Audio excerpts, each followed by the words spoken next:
Bienvenue sur la TFM et ses questions directes qui reçoit aujourd'hui le maire de Dakar, Khalifa Ababacar Sall. Merci de nous recevoir dans vos bureaux.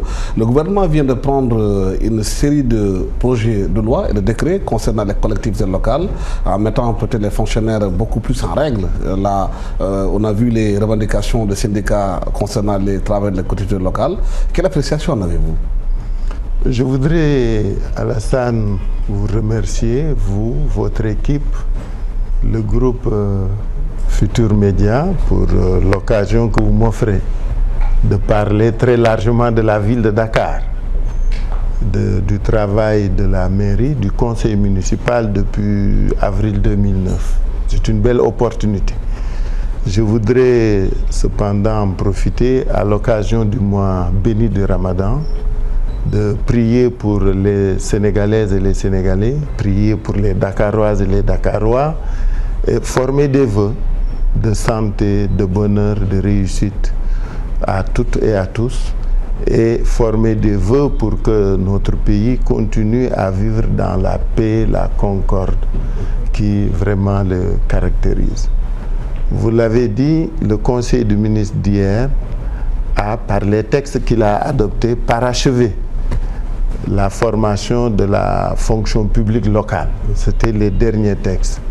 C'est très important pour les travailleurs, c'est aussi important pour les collectivités et les autorités locales, parce que cela rend désormais nos administrations organisées, modernisées et très attractives.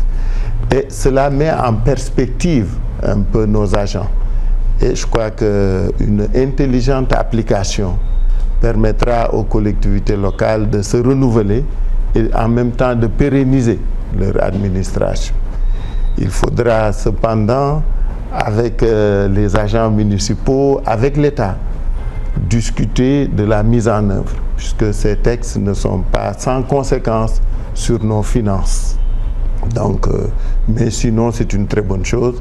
Et je voudrais féliciter le ministre Cheikh Bamba Dièye, le Premier ministre et le Président pour avoir parachevé cette réforme qui nous a valu beaucoup de grèves. Donc, c'est une très bonne chose. En tout cas, nous en sommes très heureux. Oui, la mairie de Dakar, c'est pratiquement 3500 employés. Ça a un impact direct sur vos finances. Comment allez-vous gérer cette question? C'est pourquoi je vous ai parlé de concertation avec l'État, avec les travailleurs. Vous savez, la mairie de Dakar, c'est plus de 3500 agents. C'est environ 9 milliards de masse salariale par an. Donc c'est une très lourde machine et des mesures de cette nature impactent sur un peu nos finances. C'est la même chose d'ailleurs, puisque vous m'en donnez l'occasion, c'est la même chose qui se passe quand l'État signe des accords avec les autres agents de la fonction publique. Si nous prenons uniquement le secteur de la santé, à chaque fois que l'État s'accorde avec les syndicats des médecins, cela impacte sur la ville. Normalement, puisque quand on transfère des charges, on devrait transférer les fonds, l'État oublie toujours le deuxième transfert. Et nous sommes tenus d'appliquer les accords de l'État. Ce qui fait qu'aujourd'hui, le budget de la santé au niveau de la ville de Dakar représente plus du tiers de la masse salariale. Nous avons un tissu médical, une couverture médicale très large. Dakar est bien maillé. Et aujourd'hui, on ne peut pas recruter de médecins, on ne peut pas recruter d'infirmières et d'infirmiers d'État ou de sages-femmes parce que cela impacte trop sur la masse salariale. Et c'est la raison pour laquelle nous avions proposé aux syndicats des médecins et autres qu'on puisse trouver avec la ville de Dakar ou les collectivités locales un modus operandi qui nous aurait permis d'éviter ce gros chômage des sortants des écoles de santé et des médecins, de pouvoir les utiliser dans des cadres à déterminer et de trouver des situations définitives quand les opportunités se présenteraient. J'avais lancé l'appel aux syndicats, Dr Khemes, Dr Mbaye Paye, je le réitère avec Sidia Arona Diop et tous les responsables syndicats de la santé, puisque si nous voulons qu'il y ait moins de chômage dans ce secteur-là, il faudra revoir les charges parce que ce que l'État peut payer, nous ne pouvons pas le faire. Mais est-ce que si le moment où l'État prend ces décisions, il y a une concertation avec malheureusement, non. Pour harmoniser les positions, pour éviter qu'il y ait ce genre de situation? Malheureusement, non. Quand l'État discute avec les syndicats, nous ne sommes pas là.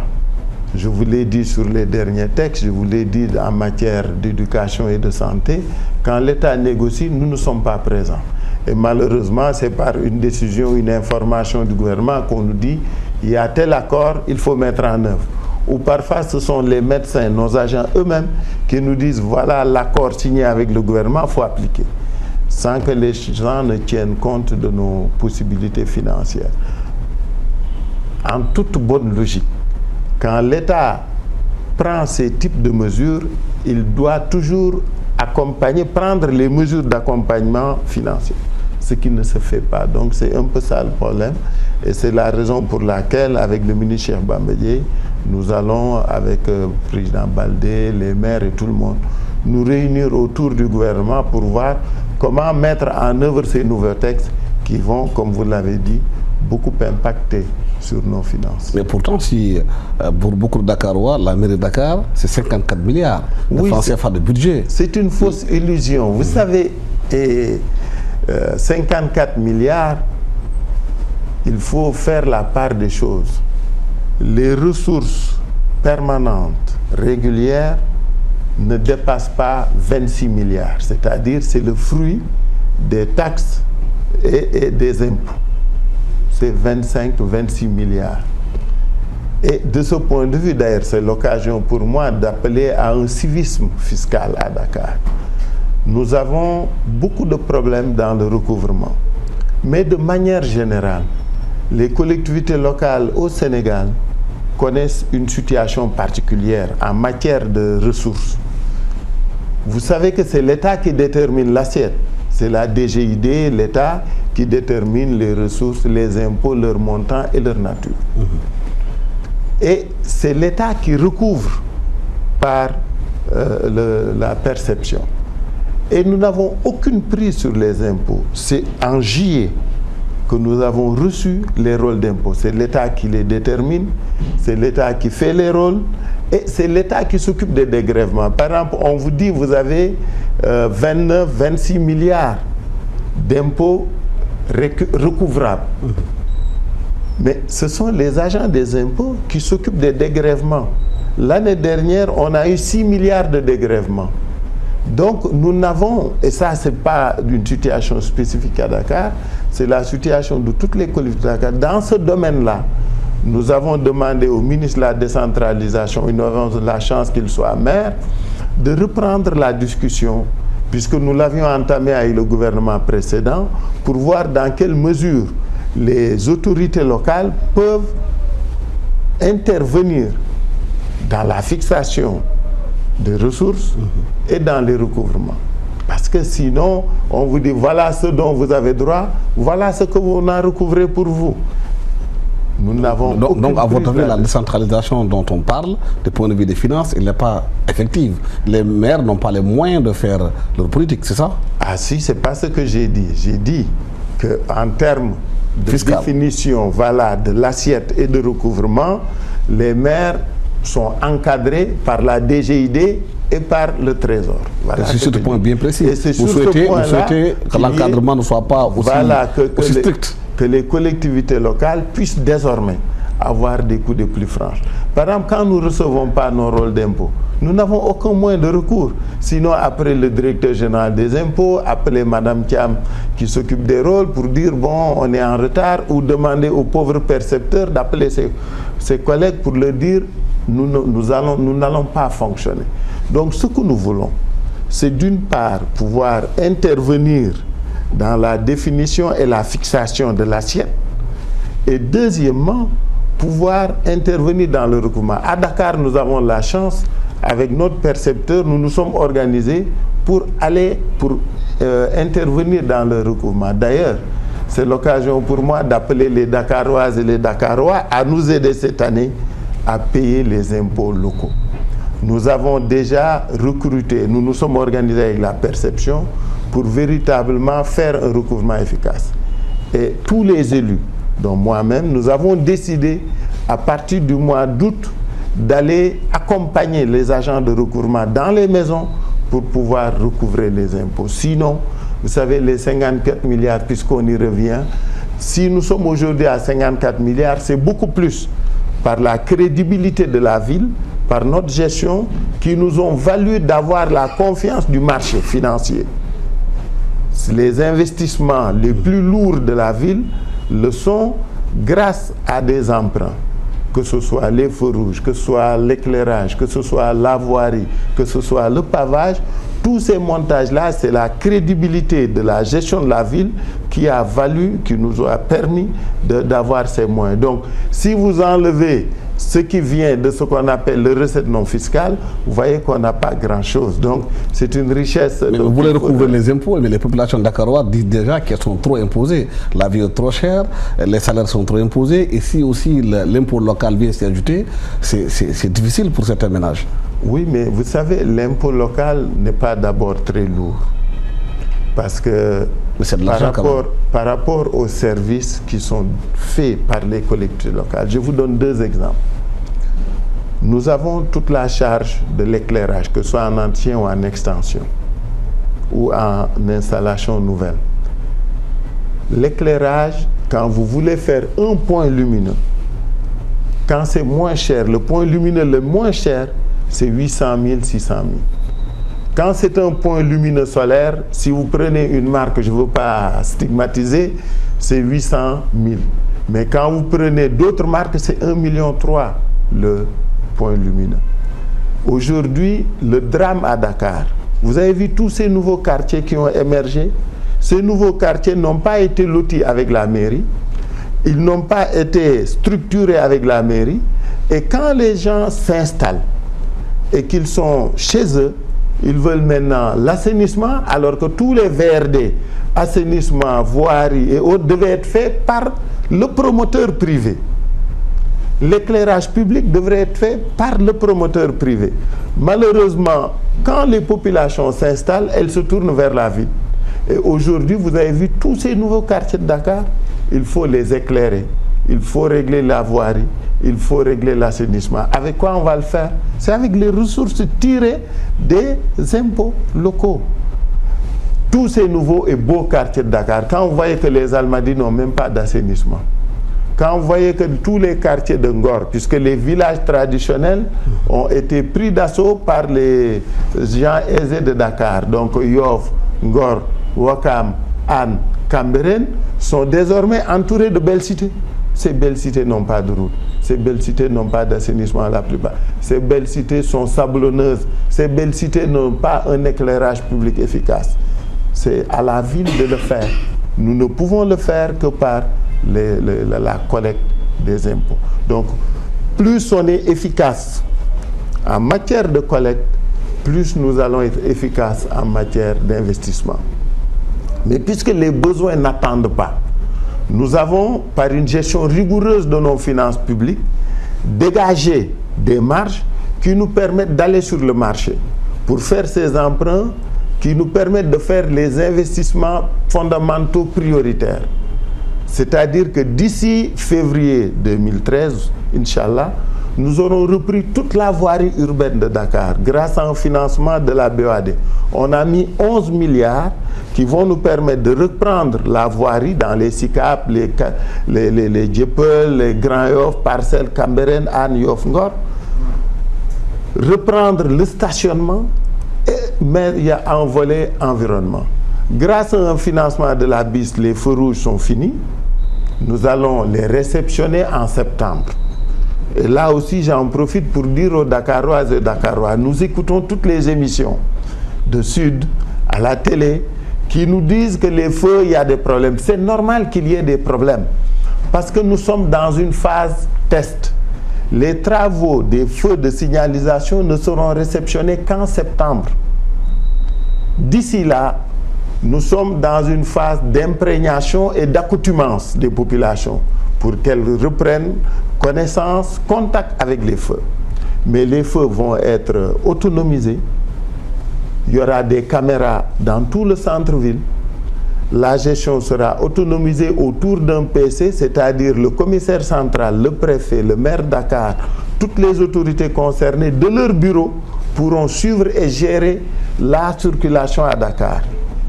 Donc le petit retard qu'on a eu, parce qu'on aurait dû terminer en fin juin, c'est que la Sonatel, qui était chargée de nous livrer les routeurs, les a commandés dans un délai qui ne lui a pas permis de nous permettre de respecter nos contraintes. Mais tous ces projets ont nécessité beaucoup d'argent, vous l'avez dit.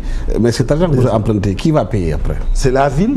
Mais comme je dis, c'est un problème de gestion. C'est les Dakarois qui vont payer? C'est les Dakarois par leurs impôts. Non, il n'y a pas de nouvelles taxes.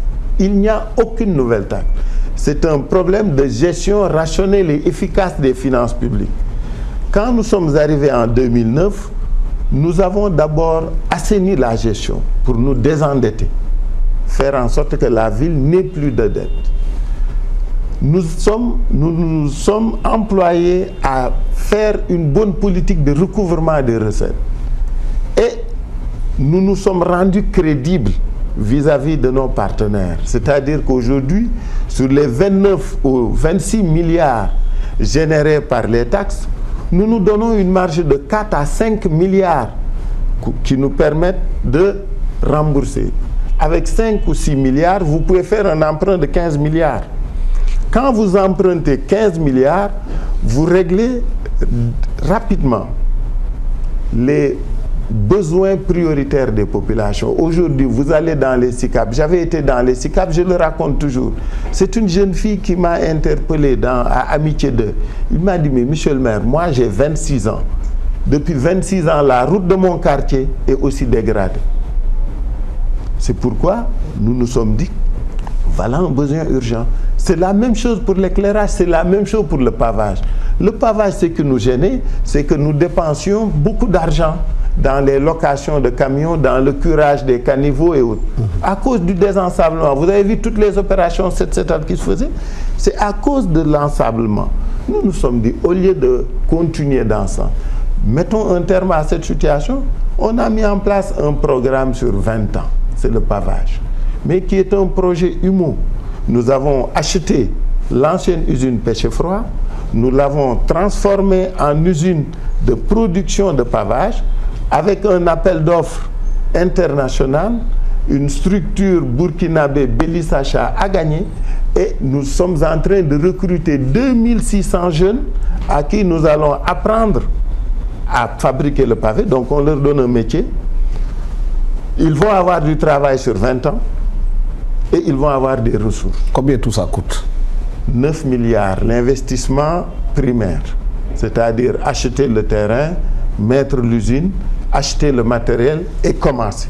Mais après chaque année, le coût sera plus maîtrisé parce que c'est selon la surface que nous voulons paver qui correspondra au montant à dégager par le budget. Mais l'investissement primaire est trop important. Donc c'est 11 milliards pour la voirie urbaine, 9 milliards pour démarrer le pavage, 6 milliards de l'AFD pour l'éclairage public et aujourd'hui, nous sommes en train de régler la couverture en matière sanitaire, donc le maillage, parce qu'après que Mamadou Diop est réglé par les différents centres de santé, il restait à mettre en place, à finaliser le système. Nous sommes en train de construire 3 centres de santé à Ngor, à Anne-Maris et à Dieuppeul pour terminer le maillage avec le centre d'exploration et de diagnostic. Mais tout cela, c'est beaucoup d'argent, monsieur le maire. Pourquoi les sociétés sénégalaises ne gagnent pas ces marchés-là? Nous sommes malheureux. Nous sommes malheureux. Nous avons d'excellents rapports avec le patronat parce que dans le cadre de la gouvernance participative et inclusive, nous avons instauré avec les organisations patronales un dialogue permanent. Chaque année, je vais rencontrer le patronat, que ce soit CNES ou CNP. Nous leur faisons le compte-rendu de nos activités. Au président Mansour Kama et Baïdé Agne, nous leur avons dit que nous sommes malheureux. Pourquoi? Parce que tous les gros marchés de la ville ne sont pas remportés par des Sénégalais. Pourquoi? Je ne sais pas. Parce que nous, c'est un appel d'offres qu'on fait. Le pavage est remporté par une entreprise burkinabé, Bélissacha. L'éclairage est remporté, bon là, le premier par une entreprise sénégalaise, ERT. Les feux rouges sont remportés par une entreprise française, Lacroix. Et on espère que la voirie quand même sera remportée par des Sénégalais. Le problème d'expertise ou quoi? Qu'est-ce qui se pose? Ils nous ont dit que pour certains, il y a eu peut-être un problème d'information. Mais nous sommes tenus de respecter la réglementation. Le code des marchés nous oblige à faire des publications dans les journaux. Ensuite, tous les marchés de la ville sont sur le site de la ville. Ensuite, nous avons des contacts et le bulletin. Maintenant, ce qu'ils nous ont suggéré, c'est que est-ce qu'on peut mettre les marchés sur le bulletin de la Chambre de commerce? Mais c'est payant.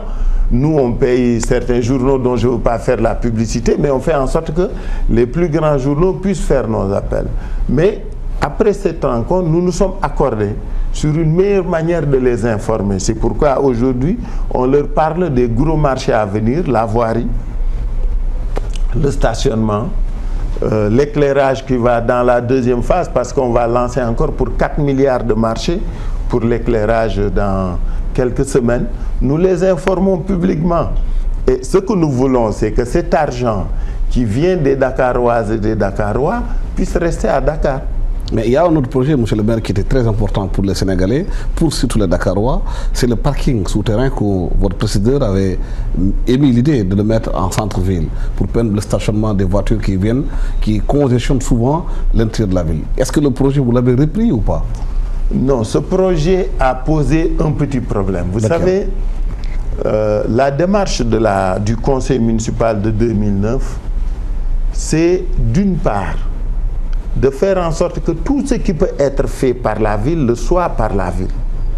Mais il est des choses, des compétences, des activités qui ne relèvent pas exclusivement de la ville. Nous avons donc fait le choix de ce qu'on appelle le PPP, de construire le partenariat public-privé. Il est des investissements et des activités pour lesquelles le secteur privé est plus outillé et a des meilleures dispositions pour les gérer. C'est dans ce cadre-là qu'il faut mettre le parking souterrain, mais surtout les parkings de manière générale. La question du stationnement, nous le réglons de deux manières. La première, c'est que vous avez vu dans le crédit BOAD, il y a un volet stationnement qui va être géré par les communes d'arrondissement et la ville à travers un établissement public qui a été créé par le conseil municipal. Mais nous ne pourrons pas régler la mobilité urbaine à Dakar sans parking. Le problème des parkings souterrains à Dakar, c'est que la nappe phréatique est à fleur d'eau, de sol. Donc, le coût de construction d'un parking est très important. Et malheureusement, ce ne sont pas des investissements qui sont immédiatement rentables. Quand vous faites un parking, c'est une concession de 20-30 ans. Ce que nous avons décidé de faire, nous allons tester un premier, en plus donc de cet établissement public que nous avons mis en place pour le stationnement, nous sommes en train de reprendre l'espace Kermel. Dans l'espace Kermel, nous allons faire un premier parking souterrain. Ça nous permettra d'avoir une idée du coût. On sait combien ça coûte. Et pour le reste, on a fait le choix pour l'instant de construire avec des privés des parkings aériens. Nous avons prévu de faire des parkings aériens à Petersen, à Lat Dior et à Pompier. Mais le parking de la place de l'Indépendance, c'est vrai, ça aurait été une excellente chose. Mais aujourd'hui, tous ceux qui se sont proposés sont venus, mais sans de propositions suffisamment crédibles. Parce que c'est des milliards. Et je ne vois pas la mairie mettre des milliards dans ça. Nous avons des priorités dans le cadre de vie et dans le social. Vous avez vu tout ce qu'on a fait pour l'école, pour la santé.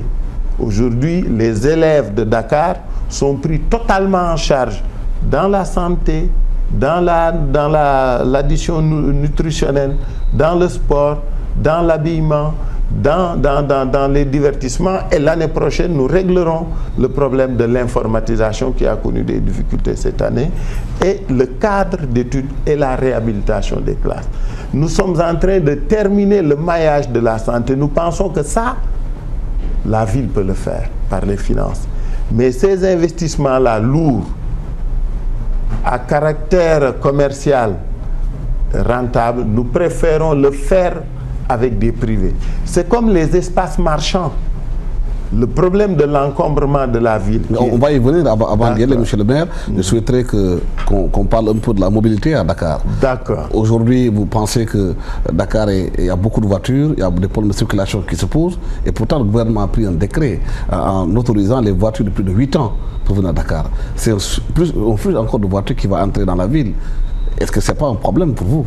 Oui, c'est pourquoi je dis d'abord, bon, le fait que le gouvernement ait pris cette décision, vous en faites une interprétation que je ne partage pas. C'est une question que je vous pose, monsieur le maire. Effectivement, bon, je pense que c'était un engagement du candidat et il l'a respecté. Ce qui est une très bonne chose, il faut avoir le respect de la parole. Ce qui est clair qu'il y aura un flux de voitures sur Dakar. Absolument. Mais nous pensons que la solution de la mobilité à Dakar, c'est le stationnement. Ce stationnement, il est physique. Ce stationnement, il faudra l'organiser à travers des parkings. Mais aujourd'hui, la ville n'a pas les moyens à elle tout seule de construire des parkings. Un seul parking aérien coûte au moins 3 milliards. Donc nous avons fait le choix au conseil municipal de construire des PPP avec des privés. Et je ne vous le cache pas, nous sommes en train de travailler sur plusieurs offres. Celui qui est en face de moi, Babacar Tchoiba, est en train de conduire les projets avec Amadou Sek. Ils ont 4 ou 6 offres que nous sommes en train d'étudier en rapport avec nos architectes conseils, avec les services techniques communaux de la ville. Mais la question de la mobilité ne sera réglée à Dakar que si on règle celle du stationnement et du parking. Et cela, nous ne pourrons le faire qu'avec les privés. Mais la ville, elle, toute seule, ne peut pas le faire. Aujourd'hui, on a un vrai désordre. La règle, la sagesse, le contrat avec sagesse a été rompu. La ville a mis en place un établissement. Nous sommes en train de voir avec la mairie du plateau qui tire l'essentiel de ses ressources du stationnement, comment faire un travail concerté, coordonné, pour que les communes d'arrondissement ne perdent pas leurs ressources, mais que nous, avec le préfet, nous puissions organiser le stationnement. Vous avez vu, Dakar est la seule ville où les 2 trottoirs sont occupés. Ce n'est pas normal. Donc nous sommes en train de tout réorganiser, mais nous ne pourrons être efficaces que si nous réglons les parkings. Il faut qu'à l'entrée de la ville, c'est-à-dire par Malixi, par Faidherbe, à la périphérie de ce qu'on appelle la zone de sécurité, que nous puissions avoir des parkings, 1 ou 2 au centre-ville, pour véritablement mieux fluidifier la mobilité à Dakar. Si ce n'est pas le cas, ça va être difficile. Mais dans d'autres villes, on a essayé quand même de trouver des solutions par rapport à cela. La ville de Paris, par exemple, il y a ce qu'on appelle le projet vélo libre. Est-ce qu'au Sénégal, il est possible aussi que vous arriviez à ce projet où les Sénégalais utilisent les vélos pour circuler? Ça, c'est un problème de mentalité et d'état d'esprit. Vous savez, dans ces villes-là, les préoccupations de développement durable, d'environnement, sont telles aujourd'hui et sont tellement ancrées chez les populations qu'il y a un réflexe citoyen. Dans notre pays, chacun va avoir un véhicule, ici à Dakar, alors que là-bas, c'est le contraire. C'est beaucoup de formules qui sont trouvées, le covoiturage, les locations, etc. Ici, chacun va avoir sa voiture. Chacun va être au volant de sa voiture. Vous n'en avez ni les moyens en termes de circulation, nos routes ne sont pas larges, elles sont très étroites, et elles sont encombrées. Il n'y a plus de trottoir, il n'y a pas où se garer. Donc, pensez à ça, ça viendra. Nous allons faire 2 tests. Le premier, c'est l'espace Kermel. La zone où vous êtes, Djilimbay, le port, Hassan II, c'est-à-dire l'ancien Albert Sarraut, va être une zone piétonne. Les travaux, si vous allez aller à Kermel, ont démarré. On est en train de construire un parking souterrain. On est en train de construire un bâtiment annexe à Kermel. Nous allons dégager tous les ambulants et les vendeurs d'objets d'art et de fleurs qui sont dans la zone et de légumes. Nous allons les mettre dans un bâtiment avec le marché alizé. Nous allons construire une esplanade pour faire de ce quartier-là le premier quartier piéton de Dakar et en faire un espace de rencontre et de vie. J'ai mon ami El Hadji Malick Sy, qui est interprète, qui m'a dit: Khalifa, Dakar doit avoir pour vocation, entre autres, celle d'être une ville d'affaires, pour vocation d'être une ville de conférence. Et il a raison. Et nous ne pourrons pas nous orienter ou faire ces choix stratégiques que si nous faisons les investissements structurants.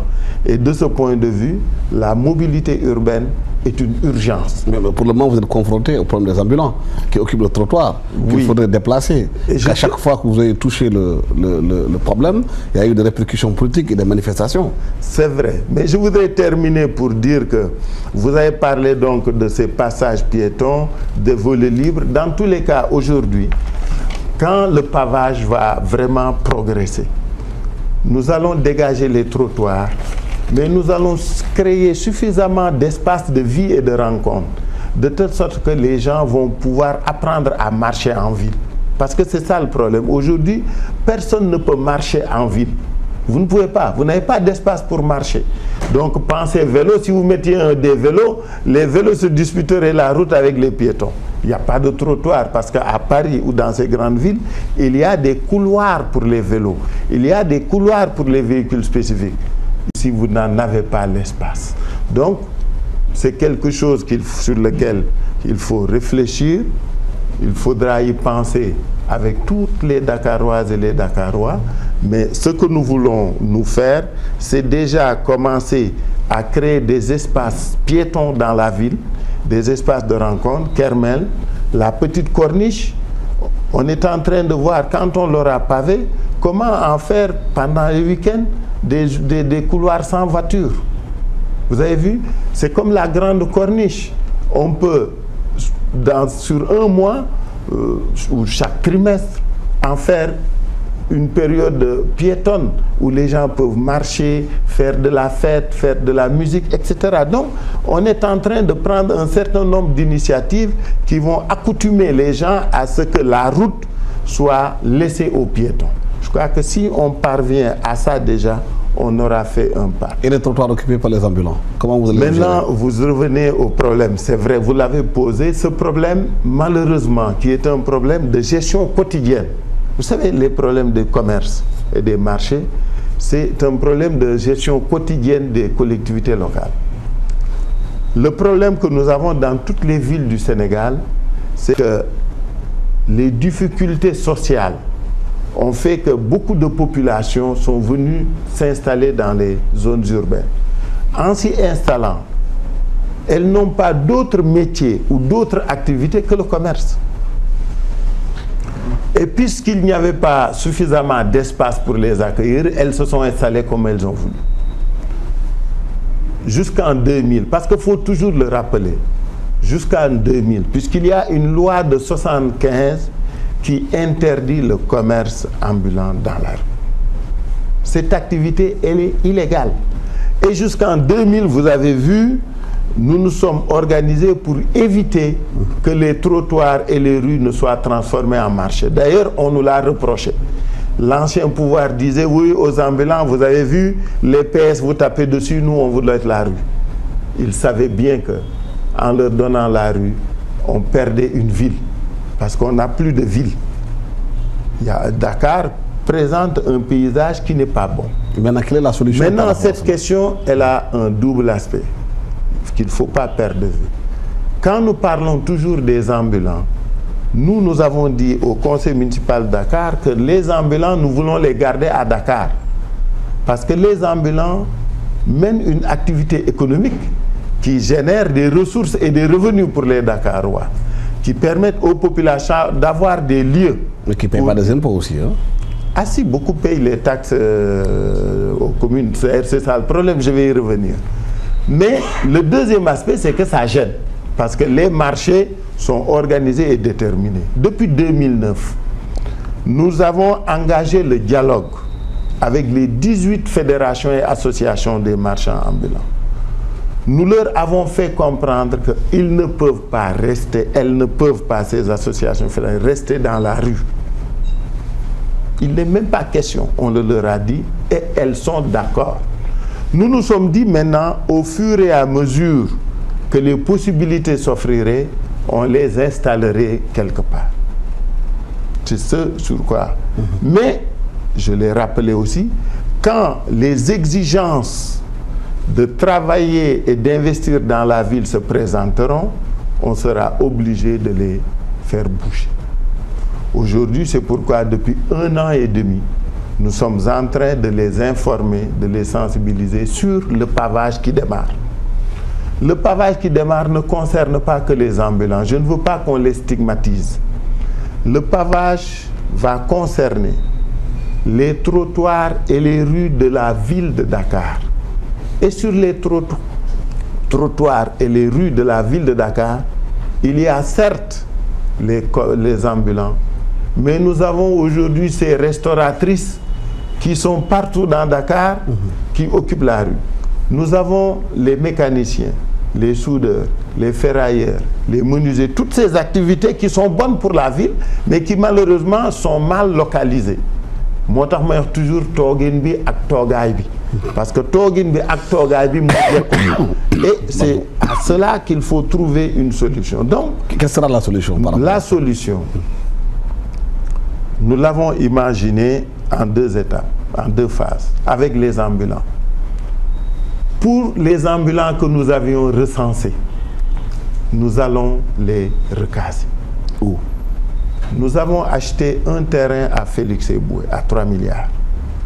Ce sont les ambulants eux-mêmes qui ont désigné l'entrepreneur, qui ont validé le plan avec l'aide de nos services techniques, qui ont déterminé le coût des tables et qui se sont partagés un peu l'installation. Parce que c'est tous les ambulants du centre-ville qu'on va aller amener à Félix Eboué.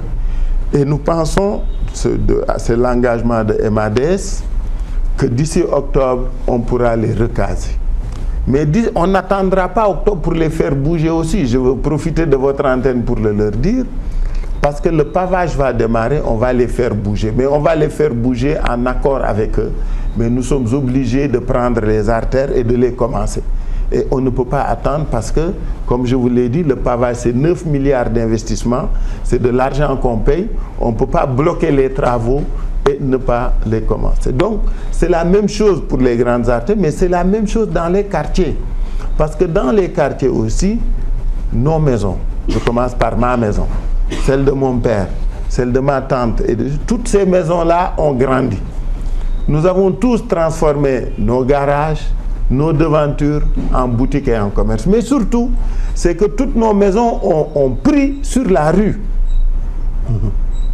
Le pavage va revenir aux normes. Donc c'est pourquoi j'avais demandé... C'est-à-dire qu'il y aura de la casse. Bien sûr. Nous l'avons dit aux délégués de quartier. Moi-même, j'ai commencé à aller dans les quartiers. Je suis allé dans beaucoup de quartiers pour leur dire, je viens dans une maison, je dis, regardez, vous avez pris 2 mètres sur la rue. On va l'enlever. Aujourd'hui, tous ceux qui ont des salons, des boutiques, occupent la rue. On ne peut pas. Le pavage, c'est pour que les populations recouvrent la rue. C'est pour que la mobilité, la fluidité, l'espace de vie et de rencontre puissent être réhabilités. Est-ce que vous n'allez pas là faire face à des frondes par rapport à cela? Non, des populations qui ont l'habitude d'avoir occupé, c'est vrai, la rue, mais une habitude qui est là depuis longtemps, les faire changer d'habitude, ça va être difficile. C'est un problème d'éducation et de sensibilisation qu'on a commencé depuis 2009. C'est vrai que l'ancien pouvoir l'avait beaucoup politisé. Mais le président Macky Sall, le ministre Cheikh Bamba Dièye, le premier ministre Abdoul Mbaye, avec qui nous avons commencé à discuter, sont d'accord avec nous sur le fait qu'il faille réhabiliter Dakar. Il faut qu'on ait une ville. Ce qu'on a, ce n'est pas une ville. J'ai un doyen qui parlait hier, lui, il ose le dire. Mais il me dit, le problème que vous avez dans toutes les villes du Sénégal, c'est qu'on a une ruralisation des villes. Cette ruralisation des villes est un vrai souci. Donc, il faut, par la persuasion, par le dialogue, par la discussion, faire comprendre aux gens qu'une ville, c'est un certain nombre de règles, de normes et de critères. Et nous, au niveau du conseil municipal, nous sommes déterminés à faire notre travail. Vous savez, je l'ai dit dès 2009, je le réitère aujourd'hui, où je suis au terme de mon mandat. Je ne suis pas, moi, omnibulé par un 2e mandat. J'ai un travail à faire. Ce travail, je vais le faire quoi qu'il en coûte, grâce à Dieu. avec les populations de Dakar, il n'y aura pas de forcing, il n'y aura pas de violence, mais par la persuasion, nous ferons comprendre à chaque Dakaroise et à chaque Dakarois que si nous devons reprendre la ville, il faudra le faire normal. Justement. Et de ce point de vue, on est déterminé, donc, par le dialogue. Vous savez, je vous donne un exemple. Notre collègue Seynabou Wade avait des problèmes avec les populations parce que vous savez, en plus des pavages, nous avons les autres projets de la ville par le précole et autres. À Colobane, vous étiez au courant des problèmes. La Banque mondiale a un principe qu'on appelle le PAR. Quand vous devez faire des routes ou dégager les routes, vous devez dédommager. Mais la personne qui est dans une situation illégale, comment peux-tu la dédommager? Donc nous avons, Seynabou Wade a réuni tous les délégués de quartier et toutes les familles de Colobane.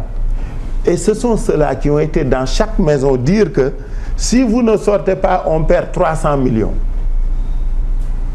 Les populations ont signé chaque maison pour dire que pour ce projet-là, nous sommes d'accord pour quitter la rue. C'est un bel exemple qu'elle nous a donné et c'est cet exemple-là que nous voulons voir se démultiplier dans tous les quartiers parce que dans tous nos quartiers, le pavage va impacter sur l'occupation de la rue. Monsieur le maire, entrons dans le volet politique de notre débat aujourd'hui.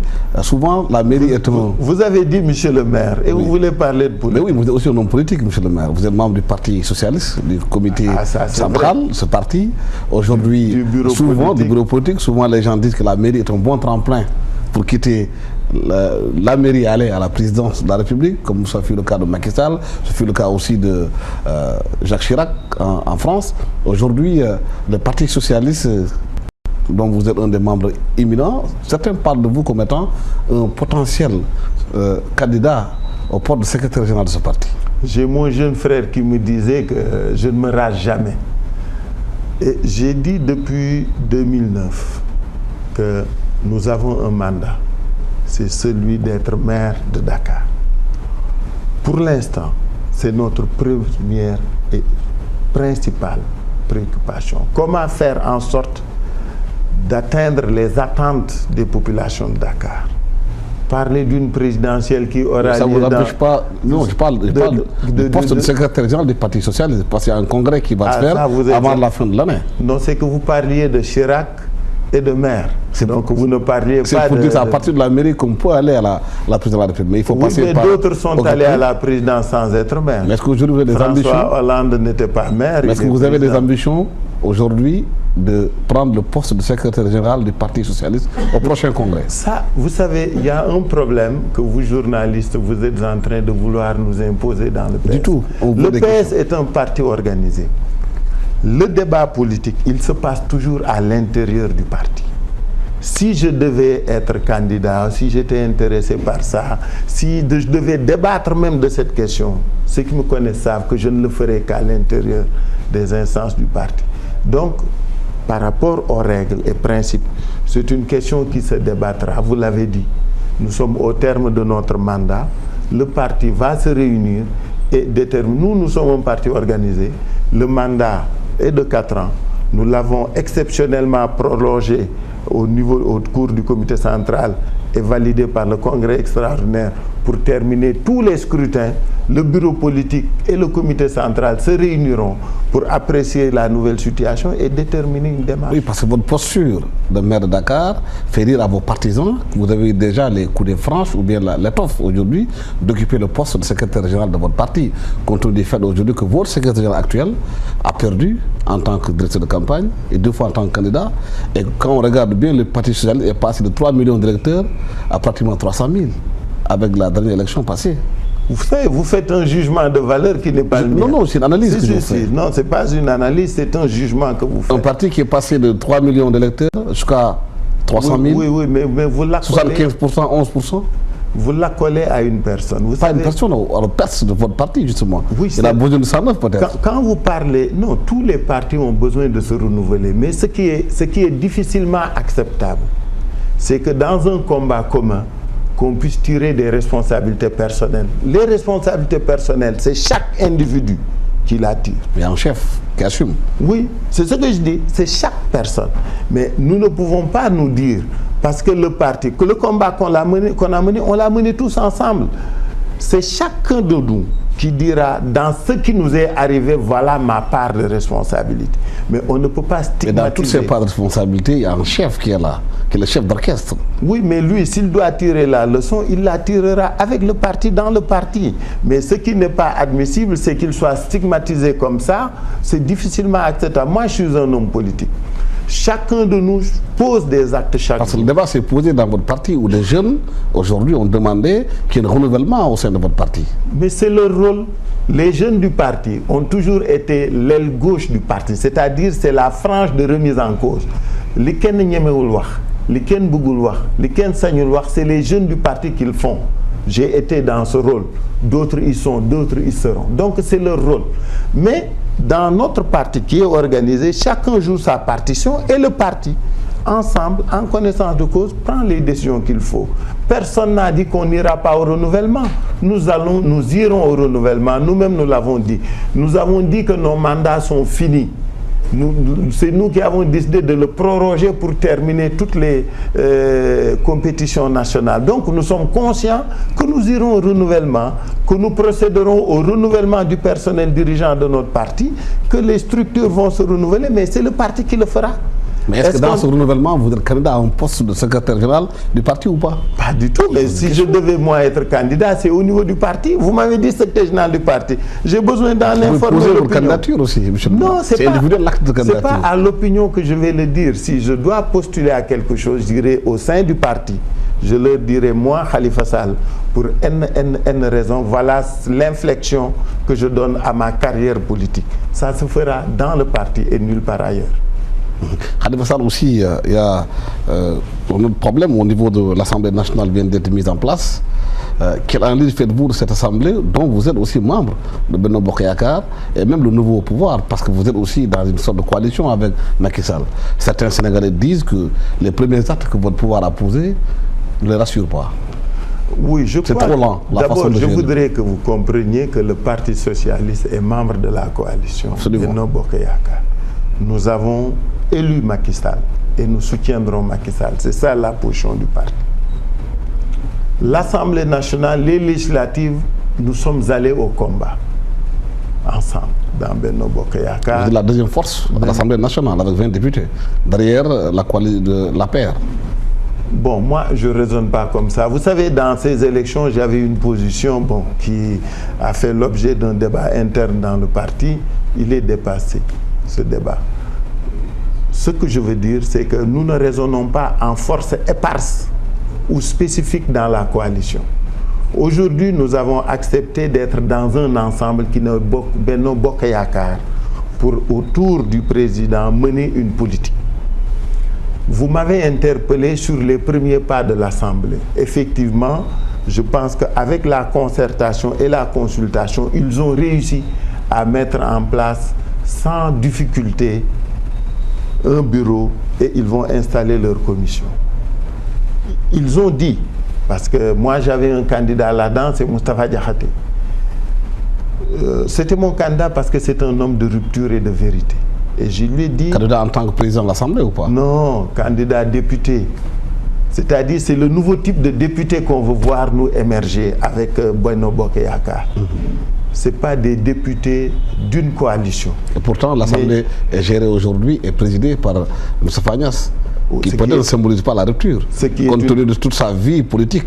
Mais qu'est-ce que vous appelez la rupture? Est-ce que les ruptures sont liées à des personnes? Vous parlez de nouveau type de député? Mais c'est un comportement. Le nouveau type de député, attendez Alassane, c'est très dangereux en politique de faire des débats de personnes. Ce qu'on attend de Moustapha Niasse comme président d'Assemblée, ce n'est pas la personne de Moustapha Niasse qui importe. C'est la manière dont Moustapha Niasse va manager l'Assemblée. Et c'est en cela que ce sera une rupture.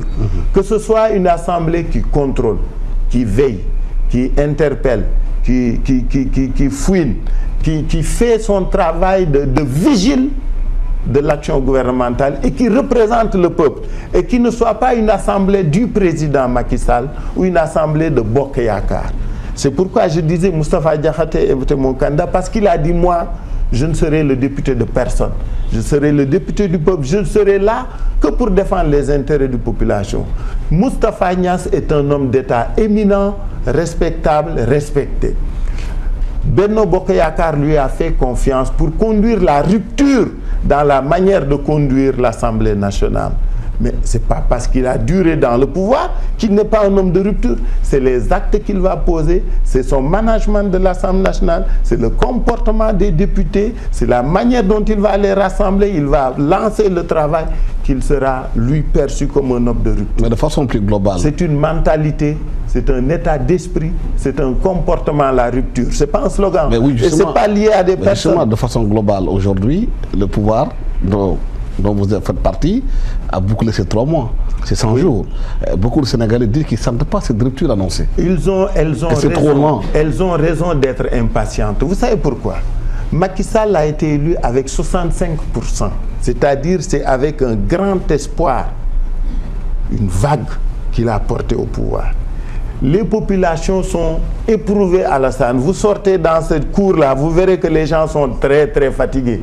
Vous rencontrerez des gens qui vous disent, il y a 3 jours, je n'ai pas préparé. Il y a des gens qui mangent du pain d'ambé. Vous avez des gens qui ne peuvent même pas acheter une ordonnance de 1000 francs. Les Sénégalais sont fatigués, comme disait le président. Elles sont même exténuées et vannées. Cette forte attente du président Macky Sall fait qu'aujourd'hui les populations disent qu'il faut qu'il agisse tout de suite. Ce que les gens oublient, c'est qu'il hérite d'un État. Il a l'expérience d'État et de l'État. Parce qu'il a cette expérience-là, il lui faut au moins faire l'état de l'État. Qu'est-ce qu'il a trouvé? Quelle est la situation de ses finances publiques? Quelles sont les politiques qui sont conduites? Quelle est la situation de son legs? Ça, 3 mois ne suffisent pas. Maintenant, il avait commencé à donner des réponses à certaines urgences, notamment les prix des denrées. Mais vous savez, ces choses-là, c'est dans la durée. Aujourd'hui, le président Macky Sall, pour agir, se doit de savoir quelle est la marge dont il dispose. Quel est l'état de ses finances publiques? Est-ce qu'aujourd'hui, il peut se permettre une politique de subvention continue? Non. Et je pense qu'il a bien fait lui-même de commencer à dire la vérité aux gens. Que la situation du pays telle qu'elle est actuellement ne nous fera pas faire l'économie d'une, je n'ose pas parler d'ajustement, mais d'une rigueur ou d'une austérité. Il faudra forcément qu'il remette de l'ordre dans les finances publiques. Forcément. On ne peut pas en faire l'économie. Donc quand on fait de l'ajustement ou de l'austérité, on est obligé de faire des choix. Malheureusement, dans un pays pauvre où tout est urgent et tout est prioritaire, il est très difficile de faire des arbitrages. Donc, je pense que ce n'est pas en 3 mois qu'il faut juger Macky Sall et son gouvernement, mais c'est dans un délai de 6 à 1 an. 3 mois pour avoir une idée de la situation économique et financière du pays. 6 mois pour esquisser par rapport à son programme général de campagne une stratégie politique et un développement. Le Premier ministre va faire sa déclaration de politique générale pour cadrer son action. Et à ce moment-là seulement, les gens se diront on a de la visibilité parce qu'on a de la prévisibilité et on peut faire des bilans et construire des attentes. Mais aujourd'hui, juger pour moi, c'est prématuré parce qu'ils sont en train de faire, en tout cas la petite expérience de l'État que j'ai, me permet de dire qu'il ne peut pas agir tout de suite. Il a besoin de temps pour être efficace. Sinon, il va agir très vite et ce n'est pas dans sa nature ni son tempérament. Je crois qu'il va se donner les moyens et c'est en cela que sert la coalition, puisque chacun de nous a une petite expérience de l'État. Chacun de nous lui dira voilà ce qu'il faut éviter de faire. Il a 5 ans. Pourquoi se presser? Ce que les Sénégalais attendent de lui, c'est que d'ici 5 ans, qu'il soit efficace et qu'il réponde à leurs aspirations. Mais se dépêcher, prendre des décisions sans lendemain, ce n'est pas bien pour un État. Voilà, nous étions avec Khalifa Babacar Sall, maire de Dakar. Khalifa Babacar Sall est aussi membre du Parti socialiste, du bureau politique et ancien ministre. Il nous recevait dans ses bureau pour parler de la politique de Dakar et aussi globalement de la situation du pays. Merci d'avoir été avec nous. À la technique, tous les techniciens donc de la TFM qui nous ont accompagnés. Merci à vous. Au revoir.